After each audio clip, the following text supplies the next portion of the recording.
আপনি কে? আমার নাম চিত্রা। আমি একজন পথিক। দূরে জগন্নাথ মন্দিরের যাত্রা করছি। এত কঠিন যাত্রা করে ক্লান্ত হয়ে গেছি, তাই কিছুদিন বিশ্রামের জন্য আপনার গ্রামে থাকতে ইচ্ছুক। যদি আপনার এখানে আমার জন্য কোনো জায়গা থাকে তাহলে। আচ্ছা, প্রথমবার এরকম কোনো মহিলা দেখলাম যার না আছে গলায় মালা, না আছে হাতে চুড়ি, আর না আছে পায়ে নূপুর। আমার গ্রামে আমি একটা বড় ভুল করেছিলাম, সেটারই প্রায়শ্চিত্ত করার জন্য আমি একাই যাচ্ছি। এই পরিস্থিতিতে যদি আমি সব অলংকার পরে যেতাম তাহলে আমি বিপদে পড়তে পারতাম। সেই জন্যই কোনো অলংকার আমি পরিনি। ভালো করেছেন। একটা কাজ করুন, এখানে আমাদের বাড়িতেই আমাদের সাথে থাকুন। আপনাকে অনেক ধন্যবাদ মহারাজ, কিন্তু আমি একটা পণ করেছি। যতক্ষণ আমি আমার প্রায়শ্চিত্ত পূরণ না করছি ততক্ষণ আমি আমার মুখ কাউকে দেখাবো না। ওই ধূর্ত কৃষ্ণ কোথাও মেয়েদের ছদ্মবেশে আসেনি তো? কত নাটক করে এই কৃষ্ণ, শুধু মেয়ে সেজে চলে আসে। তুমি চিন্তা করো না, তোমার ইচ্ছের এখানে সম্পূর্ণ সম্মান করা হবে।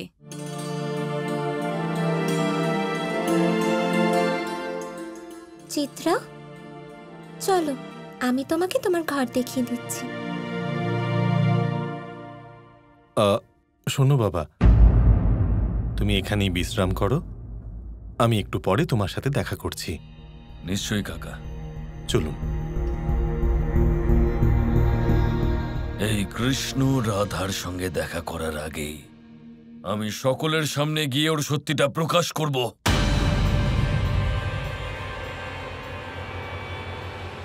না না না, এভাবে নয়। এই কৃষ্ণ আগেও নিজের জাদু দিয়ে আমাকে বোকা বানিয়েছে, এবার নয়। আমি যতই বিশ্বাস করি না কেন যে ওই ঘোমটার পেছনে কৃষ্ণ আছে, তা সত্ত্বেও আমি সবকিছু ভালো করে জানবার পরেই নিজের পরের চাল চালবো। এসো এসো।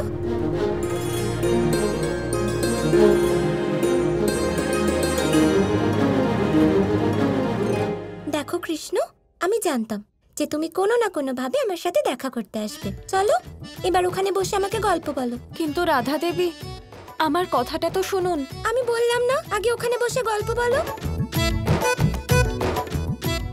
আরে রাধা দেবী কেন বলছো? কিন্তু রাধা দেবী। দেখো কৃষ্ণ, আমি তোমার কাছে শুধু গল্প শুনতে চাই, আর কিছু না। তাড়াতাড়ি করো। যদি তাই হয় তাহলে ঠিক আছে। একজন রাজা ছিলেন আর একজন রানী ছিলেন। দুজনের মধ্যে একেবারেই বনিবনা ছিল না। ব্যাস, অনেক হয়েছে কৃষ্ণ। এসব কি রাজা রানী, কি মজা হচ্ছে এসব? রাধা রাধা। শুকা, এবার তুমি বলো কৃষ্ণকে। আমি আর কি বলতে পারি?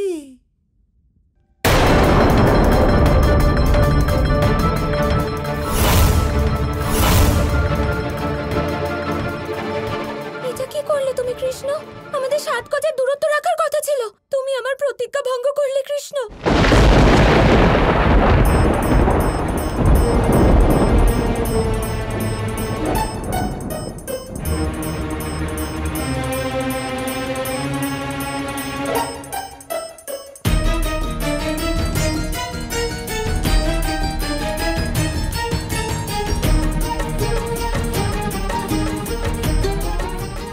তাহলে তুমি কৃষ্ণ নও? আমি তো আপনাকে সেটাই বলার চেষ্টা করছি। তাহলে তুমি কে? আমি চিত্রা, কৃষ্ণর সখী। কৃষ্ণই আমাকে এখানে পাঠিয়েছে। কিন্তু কেন? এখন কৃষ্ণ কখন, কি আর কেন করে সেটা তো শুধু কৃষ্ণই বলতে পারে রাধা দেবী। সেটা তো তুমি ঠিকই বলেছ চিত্রা। কৃষ্ণ বড় কিছু একটা করতে চলেছে, কিন্তু তুমি এখানে তো কৃষ্ণ কোথায়?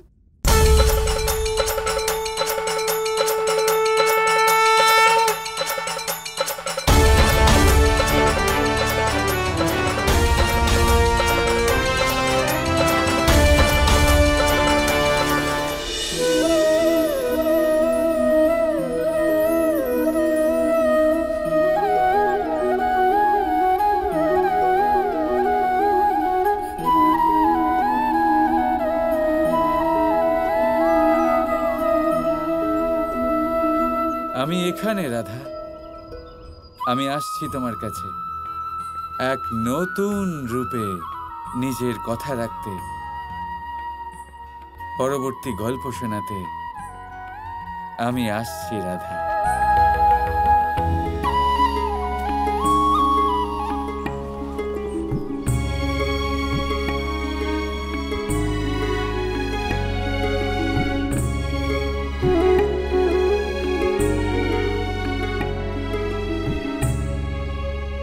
আমার মেয়ে রাধার জন্মদিন 108টা গ্রামের মধ্যে এখনো পর্যন্ত সেরা উৎসব হওয়া উচিত। কেউ আছেন? কেউ আছেন নাকি?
ক্ষমা করবেন, আমি আপনাকে চিনতে পারছি না।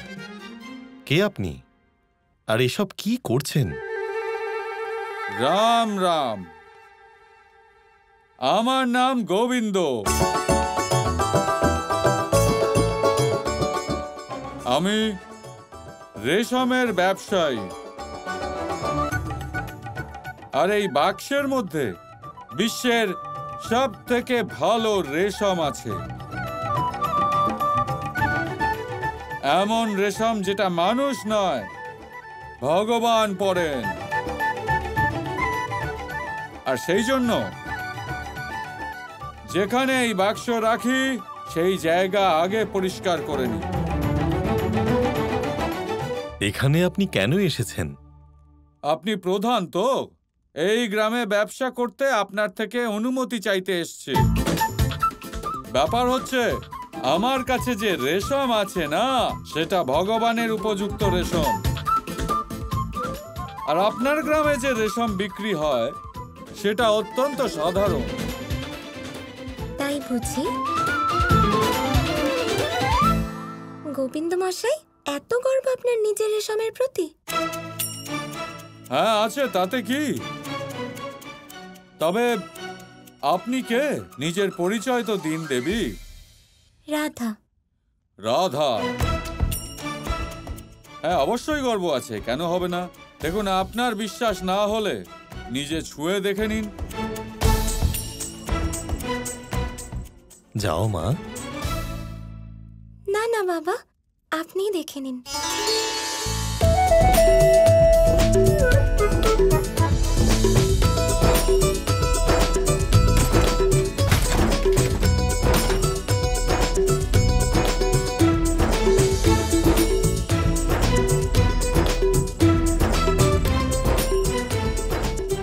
আরে দাঁড়ান দাঁড়ান,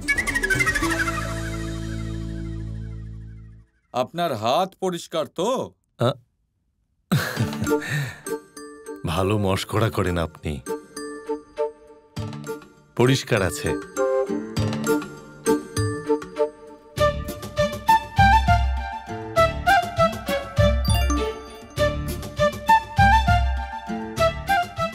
আরে বাহ, এই রেশম তো খুবই নরম দেখছি। রাধা কৃষ্ণ কৃষ্ণ কৃষ্ণ কৃষ্ণ